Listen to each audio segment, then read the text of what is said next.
Eccoci qui, cara Damiana, ci sono altre 3 telefonate che attendono insomma Io di ringrazio vivere ancora la diretta. Vittorio, grazie Vittorio per il bel messaggio e ne è arrivato anche un altro molto carino. Leggo al volo la cronaca locale, il mattino di Padova, poi torniamo, se no dopo non riesco a inserirmi, a commentare le notizie di attualità. Dal mattino di Padova sempre il maltempo, allarme fiumi, paura in attesa della piena, esonda il Muson dei Sassi, per la cronaca abito lì vicino, speriamo bene, famiglie sfollate nell'Alta, foto Campo San Piero, allagamenti Bovolenta, Fratte, ancora video le voci dei residenti della Paltana. Questo dal mattino, ma vedete che anche alla tribuna di Treviso, dalla tribuna la situazione è, scrive fa paura, l'onda di piena di Piave, Sile e Livenza, non bevete dal rubinetto, questo è l'ordine dell'ATS, stop all'acqua. Dopo l'allerta di protezione civile e vigili del fuoco, una notte di danni, la situazione più grave a Rese, Pio X e Solighetto, tanti blackout elettrici. Chiudo con la nuova di Venezia Mestre, acqua alta record, guarda questi coraggiosi perché il freddo comunque per me c'è, Venezia pioggia e scirocco, la marea tocca i 149 centimetri, polemica sulle previsioni, i modelli non l'hanno prevista, lunedì a quota 130, foto Venezia sommersa al mattino, commercianti disperati, tuffi e nuotate a San Marco, passerelle non bastano, il caso di Burano, mareggiate a Jesolo. Ho seguito un pochino la polemica, ci sono state varie polemiche per quanto concerne la città di Venezia, una perché c'era una competizione e più o meno a metà gara a un certo momento hanno deciso su imbeccate le forze dell'ordine di bloccare per sicurezza, però tutte le persone erano motivatissime, erano tutti in magliettina, pantaloncini, correvano, facevano, disfavano in mezzo all'acqua alta, si sono scusati e hanno detto va bene, a posto così. Lì diciamo che è prevedibile, io ho vissuto 3 anni durante l'università a Venezia, si sapeva che ogni tanto purtroppo la caratteristica è quella, certamente non a Vicenza. Però la questione che infastidisce è che ce l'hanno adesso a morte con tutti questi vari previsori, cioè li colpevolizzano su previsioni che logicamente è stato detto in televisione, chi si occupa per quanto concerne l'alzata delle maree nel veneziano ha detto ma guardate che noi alla fine ci rifacciamo su uno storico, quindi su previsioni storiche del tipo è successo questo, è successo quell'altro e hanno anche indicatori moderni, però io non me la prendo con i previsori. E ricordiamoci giù cosa è successo, uno diceva attenzione arriva il terremoto, l'hanno messo dentro, gli altri che hanno detto no non vi preoccupate, li ha messi dentro, cosa fa sta gente? Tu hai perfettamente ragione, ma tutto questo che sta succedendo in questi anni, vabbè, abbiamo il problema del cambiamento climatico, no? Che potrebbe essere anche una scusante per delle amministrazioni che in un certo qual modo sapevano che l'Italia era sotto effetto di dissesto idrogeologico. Noi proviamo a pensare... Questo è il dato di fatto che nessuno poi lo spopolamento delle montagne, facciamo un piccolo esempio, abbiamo un problema dello spopolamento delle montagne. Lo spopolamento delle montagne, e noi lo sappiamo bene, cosa sta comportando, dove in poche parole tutti i terreni venivano coltivati, i terreni venivano tagliati, venivano fatte delle serbe, venivano fatti dei canaletti, cioè tutta roba che non serviva, che serviva all'acqua non arrivare giù a valle alla velocità. Ma ogni anno succedono drammi, e l'Italia è così. L'abusivismo edilizio è stata anche una delle concause. Tu hai perfettamente ragione, bravissima, ma lì bisogna dar colpa anche a chi ha accettato i progetti, a chi ha fatto patti col diavolo, a chi ha permesso in passato di costruire dove non si doveva costruire, perché c'è l'amico dell'amico all'interno, vedi, quando io parlo di buon padre di famiglia... Ti interrompo Roberto, per questo dico che in Italia sì, il vero problema sono i politici, ma sono anche gli elettori. Bisognerebbe anche cambiare gli elettori, perché io sono rimasto scioccato, vi cito questo esempio. Poi sentiamo Rosanna in linea. Nel 2009, durante la campagna elettorale, avevo fatto una lista di tutta gente che non aveva mai fatto politica e mi sono trovato solo con 4 persone perché gli altri 16 dicevano ma come? Dobbiamo fare anche campagna elettorale? Io oltre a metterci la faccia ho messo anche dei soldi perché me la sono pagata. No? E non mi hanno rimborsato naturalmente, perché non ho raggiunto il 4%. Avvicinavo la gente nel mercato, nel Friuli, che non è la Sicilia, non è il Meridione, che c'è questo stereotipo, e mi diceva, sì, io ti voto, però c'ho mio figlio a casa, me lo metti dentro all'ATAP piuttosto che... Voglio dire, 20 anni fa si limitavano a dire, mi dai una mano? Adesso ti dicono anche dove, come, quando. Ti chiedono di trovare il lavoro a Tizio, a casa. Sentiamo Rosanna. Rosanna, buongiorno. Rosanna, buongiorno. Pronto, buongiorno. Buongiorno. Ciao. Ascolta, io volevo dire 2 cose. Sì. Allora, una riguarda il maltempo, no? Prego. Ecco, abbiamo tutte le persone in cassa integrazione, disoccupazione speciale. Perché queste persone non le usano, cioè prendono comunque uno stipendio, prendono dei soldi dallo Stato. Perché non le usano per pulire i fossati, i letti dei fiumi e tutte queste cose. Quindi per integrare l'impegno del Genio civile. Appunto. Anche i carcerati a sto punto. Molti lo propongono. Signora, ci aggiungiamo anche i carcerati come idea. Per i lavori socialmente utili. Per niente. Va bene, solo che ricordiamo che c'è sempre poi tutto lo staff di controllo per i carcerati dietro. No, appunto, i carcerati lasciamoli dove sono, a pane e acqua. Abbiamo cambiato idea. A pane e acqua, ha sentito Rosanna. Da dove chiama Rosanna? A spalciare non sarebbe neanche una brutta idea. Da Riese Pio X. Com'è la situazione? Ho appena letto di Riese Pio X messa male anche nel Trevigiano. Sì, guarda, io qui fuori ho una montagna di detriti che mio marito ha pulito lui ieri il fossato perché sennò avevamo l'acqua in casa. E adesso sono lì e speriamo che me li vengano a tirar via perché ce li ho proprio davanti al cancello. Le posso porre una domanda? Ci spiace, signora. Ha messo una bella questione. Allora, sul piatto, signora, in Francia era successo tempo fa una simile situazione, era esondato logicamente un fiume.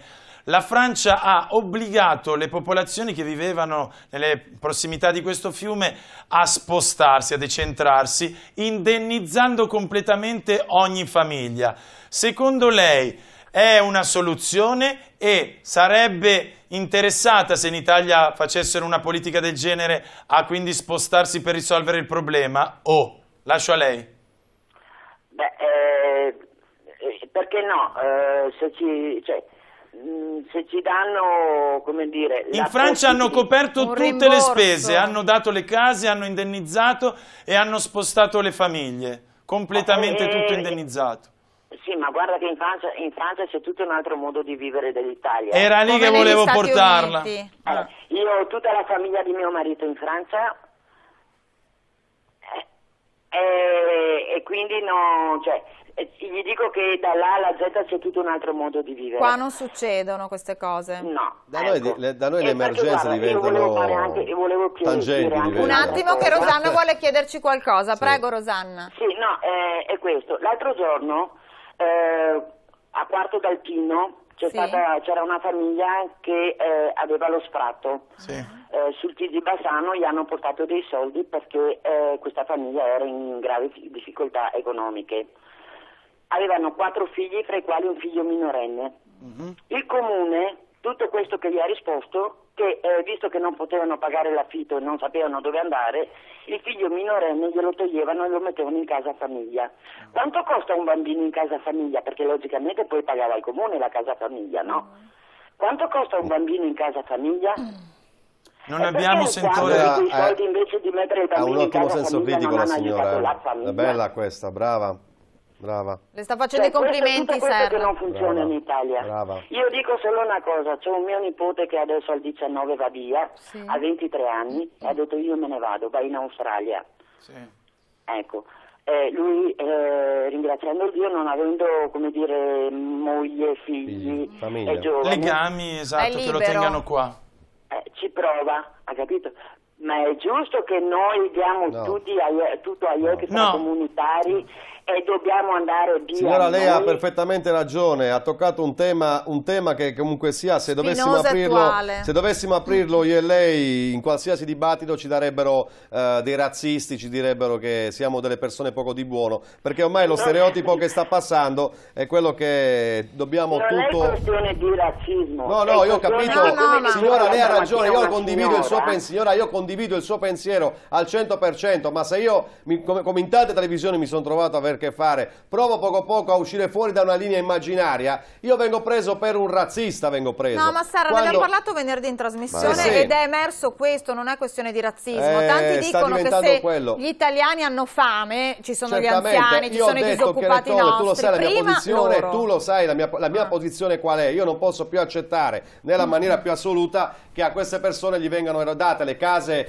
popolari solo esclusivamente perché hanno fatto 4 figli, li vedi sempre in un muretto, io lo dico per il paese dove abito io, la maggior parte di loro li trovo sempre nel solito muretto e mi chiedo come facciano a vivere, quando io con un solo stipendio in casa non riesco a sbarcare quasi l'unario. C'è un buonismo dilagante a volte che io non ti fa sono più un buonista, non ce la faccio più, allora io non posso vedere distrutto quello che i nostri genitori hanno costruito, perché questi qua in 2 anni mi immagino come le locuste. Rosanna, un saluto. Rosanna, grazie, perché Rosanna. Se continuate così, grazie, cara. Dopo purtroppo qualcuno ascolta. Grazie, Rosanna, continua a chiamarci, mi raccomando. Grazie, e ci saluti tramite i parenti Monsieur Hollande, le Presidente. Permettimi un'ultima cosa, bellissima l'osservazione di quanto ci costa un bambino all'interno di queste case famiglie. Potevano tranquillamente risolvere il problema dell'affitto e forse qualche altra cosa. È stata veramente una bella osservazione. Un'analisi di costi-benefici. Probabilmente in Francia in quel caso che hai citato prima, probabilmente economicamente non stava in piedi a fare dei lavori di sistemazione, hanno preferito spostarli. Ma è giusto. Han capito, conti alla mano, esatto. A Pordenone 2 anni fa, 3 anni fa,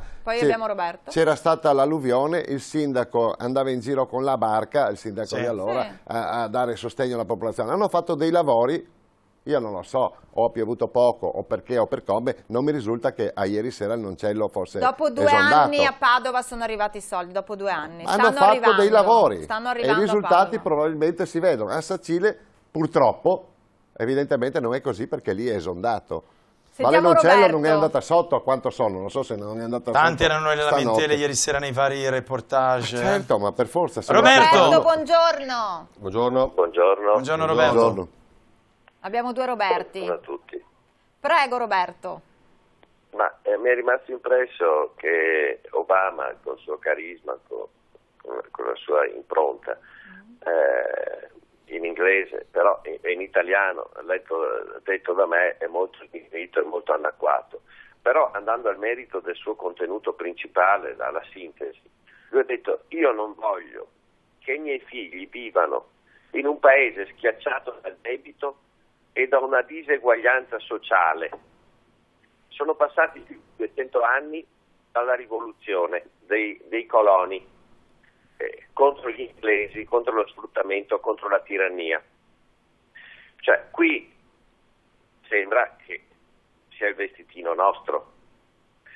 Siamo schiacciati dal debito, che non mi sembra che abbiate fatto voi o l'altro che sta in fabbrica a lavorare. Infatti. Questo SMS è anche importante. Penso che il debito non l'avete. Lasciatemi parlare. Prego Roberto. Intervenite quando siete in trasmissione, perché rompete le Prego Roberto. Noi telefoniamo un minuto, lasciate il cellulare. No, prego. Vi avete già rovinato la telefonata e la rovinate alle persone. Roberto, cortesemente, con calma e con rispetto. Sempre mi raccomando, perché non siamo qui a giocare. Rispetto, perché già noi sbagliamo a telefonare, perché le televisioni sono dei contenitori infernali dove Gesù Cristo farebbe una figuraccia. Gesù Cristo in chiave moderna. Roberto, nessuno le toglie la parola. Nessuno le toglie la parola. Dobbiamo fare anche dei lavori durante, quindi prego. L'interlocuzione non può esserci in una persona che telefona un minuto, non esiste, vuol dire annacquare il piccolo intervento. No, dica signor Roberto. Questo c'è Serra che vuole sentire Roberto. Era interessante quello che stava dicendo. Praticamente noi stiamo andando al crack e il prossimo anno sarà ancora peggio, ci sarà la gente disperata, le banche si pigliano le case, rimettono la gente in affitto. E quando tra 4-5 anni sarà passata la crisi ci saranno le macerie, la gente schiavizzata a 300-400-500 euro al mese, le case tutte dei gruppi bancari, i padroni del mondo, le banche, le multinazionali con i loro servi che hanno nome e cognome e con i loro sottoposti. Oggi nessuna persona, nessuna famiglia con il marito nello stato di qua, nella prefettura, nel comune, nei vigili, cioè abbiamo gruppi statali piccoli o grandi o che prendono 10.000 o che prendono 2.000 dentro lo Stato che non voteranno mai il movimento. Anzi, voi guardate la Rai 1 e il Canale 5, stanno demolendo Grillo, stanno demolendo perché questi gli tolgono i privilegi. E intanto se il paese va allo sfascio, i servi, i ruffiani del sistema si salvano. Ci sarà un paese ottocentesco con i schiavi.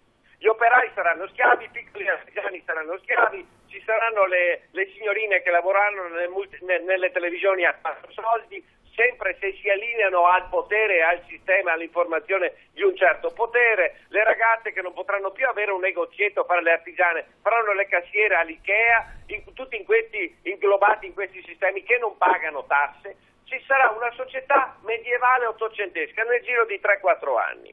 E io penso che andremo così. Io telefono perché? Perché la pelle la devi vendere dura. Se io faccio davanti, piglio botte, ma io tiro una randellata con un ferro che ho in mano, perché devo vendere? Perché devo perdere a mani basse? Cioè l'unico sistema oggi è votare il movimento. L'unico sistema oggi è votare il movimento, perché solo con un 50-60% del movimento unito, per carità. Ma io penso che Grillo, il mio pensiero, lo faranno fuori mediaticamente, lo ammazzeranno. Ma allora, se siamo vigliacchi, in piazza non ci andiamo, perché sappiamo se andiamo non combiniamo niente. Cioè, e comunque non saremo mai uniti, ci saremo sempre l'italiano furbacchione che dice vai avanti tu, che sta seduto in poltrona e dice vediamo se qualcuno mi difende. Roberto Serra vuole dire anche la sua. Posso controdibattere una cosa, signor Roberto? Lei ha perfettamente ragione. Io condivido il pensiero di Grillo fino a un certo punto, e sa per quale motivo? Io non ho nessuna tessera politica in tasca, ho un cervello che mi permette di avere anche una certa, come si dice, un certo mio pensiero nei confronti di Beppe Grillo. Io non accetto una persona che toglie la libertà in maniera talebana a delle persone che non si possono esporre mediaticamente o confrontarsi con altri mediaticamente. Io non so chi ci sia dietro Grillo, mi spaventa anche il fatto stesso di chi ci possa essere dietro Grillo oggi. Io ho degli amici che sono dentro dei gruppi di Beppe Grillo che so che diventeranno anche onorevoli se rimane questa legge elettorale e tutto, ma quello che mi spaventa è che queste persone per poter entrare all'interno di questo movimento diventa veramente come una setta, come si chiamava Scientology. La Sal si accusa e parla di setta. I ragazzi, guardi che quando uno Ma mi scusi, posso? Prego. Posso? Sì, mi dica. E dopo lei parla, c'è tutta la trasmissione, Cristo.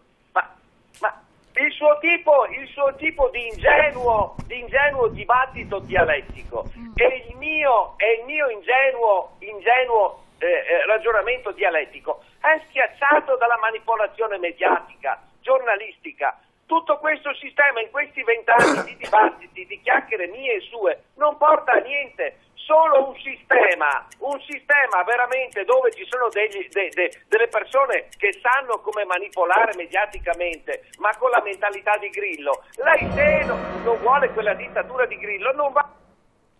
Roberto, ci spiace, siamo a ridosso della pubblicità, noi cerchiamo sempre di dare ampio spazio a Roberto perché dice tante cose interessanti. Bellissime riflessioni. Sì. Come tutti i movimenti all'inizio in Italia c'è una sorta di assalto alla diligenza, è successo 20 anni fa con la Lega, è successo 20 anni fa con Forza Italia, te l'ho detto in macchina. Purtroppo io non so, io parlo della mia, io sono un maledetto localista. Tu localista, io parlo sono un po' più Signore, abbiamo la pubblicità che incombe. Parlo della mia esperienza. In Friuli ci sono delle guerre, ma neanche tanto sotto traccia, si stanno letteralmente ammazzando tra attivisti come vogliono essere Ecco, ne parliamo chiamati. tra pochissimo, Sartor, dopo la pubblicità, se no qui i ragazzi in a tra regia poco. Per quello volevo... ci sgridano. A tra poco. Sì. Dobbiamo dirla questa,